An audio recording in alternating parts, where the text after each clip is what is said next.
Narito ang 5 tips kung gusto mong matutong maggitara.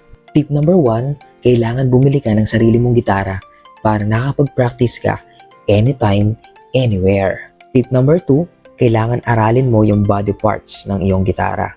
For example, ito yung mga tinatawag na frets. First fret, second, third, fourth, fifth, hanggang dito sa dulo. And then, yung number of strings, magsisimula ang bilang natin sa ilalim. Number 1, 2, 3, 4, 5, 6. Tip number 3, kung alam mo na yung number of strings and number of frets, ngayon naman ay aralin mo yung 4 basic chords. Magsisimula yan sa G chord, E minor chord, C chord, and D chord. So para magawa natin yan, yung middle finger mo, punta mo sa 3rd fret, 6th string. Yung hinduturo dito sa 2nd fret, 5th string. Yung ring finger dito sa 3rd fret, 2nd string. And then yung pinky finger mo sa 3rd fret, 1st string. So ito yung G. Then next chord, E minor. Tatanggalin mo lang yung tatlong finger mo except dun sa hintuturo. So iangat mo lang yung tatlo na yan.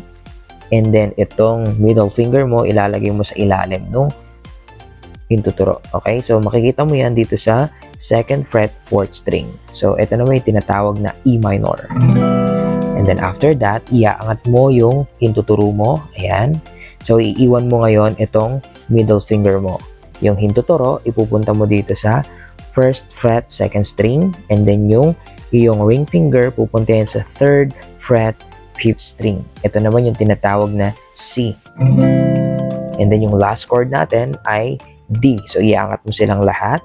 And then, una mong pipindutin ay yung 2nd fret, 1st string. Gamit ang yung middle finger. And then, isunod mo ngayon yung hintuturo sa 2nd fret, 3rd string. And then, ihuli mo ngayon itong ring finger mo sa 3rd fret, 2nd string. So, ito yung tinatawag na D. Tip number 4, dahil alam mo na yung 4 basic chords, ngayon naman ay aralin mo yung basic strumming. So para sa basic strumming, simple lang yan, puro down lang ang iyong gagawin. So parang ganito yan. Ayan, so puro down lang siya. Ngayon, para mas madali, lagyan natin ito ng bilang. So ito yung tinatawag nating 6-2. Ibig sabihin, 6 na down, and then 2 beses mong uulitin. Parang ganito yan.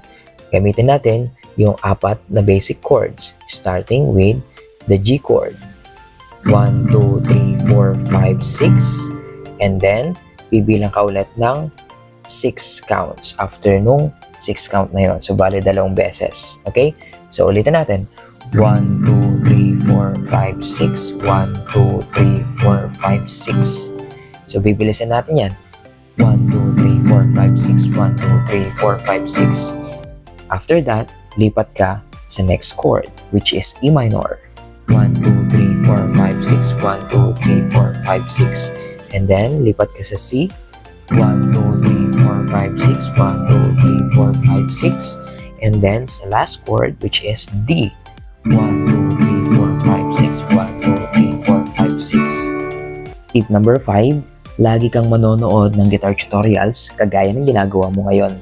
Tandaan, hindi magiging madali ang proseso, pero magiging maganda ang resulta kung ipagpapatuloy mo ito. Good luck!